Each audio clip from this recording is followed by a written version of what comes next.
Welcome to the Deep Dive. This is where we take your sources and really pull out the crucial insights. Today we're looking at a historical site, Rohida Fort, which might seem, maybe less famous at first glance, but the sources, they actually point to it being surprisingly central to a really pivotal campaign. It's also called Vichitragad Fort. And yeah, maybe not the scene of huge, long battles, but its story.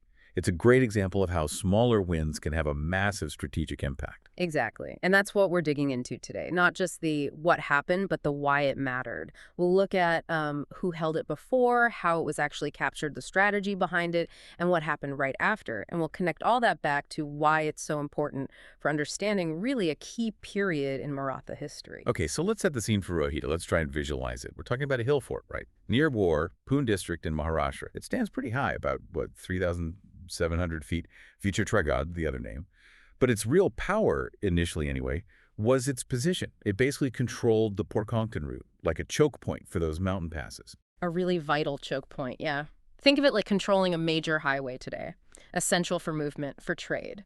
And before Chhatrapati Shivaji Maharaj took it, Rohida Fort was held by the Bijapur Sultanate, the Adilshahi. That's who controlled this key spot. And the timing. When did Shivaji Maharaj actually capture it?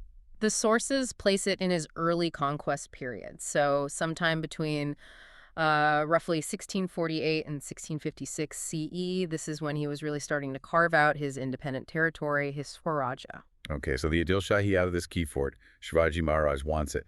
Let's unpack the capture itself. Was it a big drawn-out battle?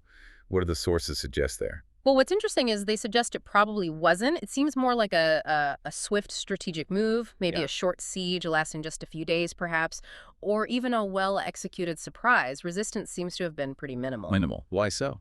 Because Rohida wasn't really a major garrison for the Adilshahi or the Mughals at that point. It wasn't like their main strongholds. So the strategy seems to have been a surprise attack using specific, maybe less-known hill routes. And a particular group was key here, the Mavlas. Ah, the Mavlas. So tell us more about the people involved. It sounds like a coordinated effort. Absolutely. You have Chhatrapati Shivaji Maharaj as the overall commander, the planner. He's orchestrating this. Then you have the Mavlas. These are the local hill warriors. They knew the terrain like the back of their hand. Masters of guerrilla tactics, they were instrumental in the actual capture, especially that surprise element. And you mentioned local help, too. Yes, the local Deshmukhs. These were influential regional figures. They provided crucial knowledge about the specific paths, the terrain, and probably troop support, too. It shows how important building those local alliances was for Shivaji Maharaj's success. It wasn't just military might. It was also about, local buy-in. Right, leveraging that local expertise. Yeah. Okay, so the fort is captured. Shivaji Maharaj is in control. Now, here's where it gets really interesting, according to the sources. What happens after the capture? It wasn't just job done, was it? Not at all. This is where you really see his foresight. He didn't just take it, he immediately started improving it, enhancing it strategically. Things like repairing walls, gates, the water cisterns. Basic, but crucial. Crucial for defense, obviously. Exactly. But also strategic enhancements. He built observation towers specifically positioned to watch the Konkan Valley. So now he has eyes deep into enemy territory, anticipating movements. That's a huge advantage. Intel gathering, basically. Pretty much, yeah. And restoring freshwater storage, adding tanks. This ensures the fort could hold out, sustain a garrison long term. And he did establish a permanent garrison, soldiers stationed there for ongoing control and protection. What about existing structures inside, like temples? That's another key point. The sources mention the Lord Shiva temple and other shrines were preserved, maybe even restored.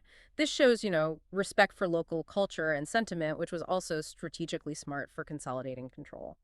So taking all these pieces, the swift capture, the immediate improvements, the strategic positioning, if we connect this back to the bigger picture, what does Rohida Fort really tell us about Shivaji Maharaj's early Swaraja campaign? It really underscores a key aspect of his strategy. Rohida wasn't this epic battlefield, right? No massive prolonged conflict there, but its capture was absolutely vital. It helped secure those critical Mavil and Konkan routes.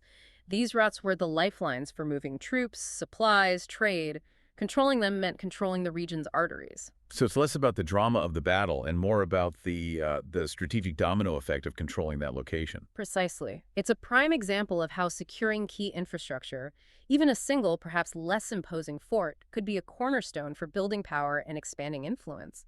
It's foundational for his whole campaign for self-rule. So the core takeaway here, for you, the listener, seems to be that strategic importance isn't always about sheer scale or the size of the fight.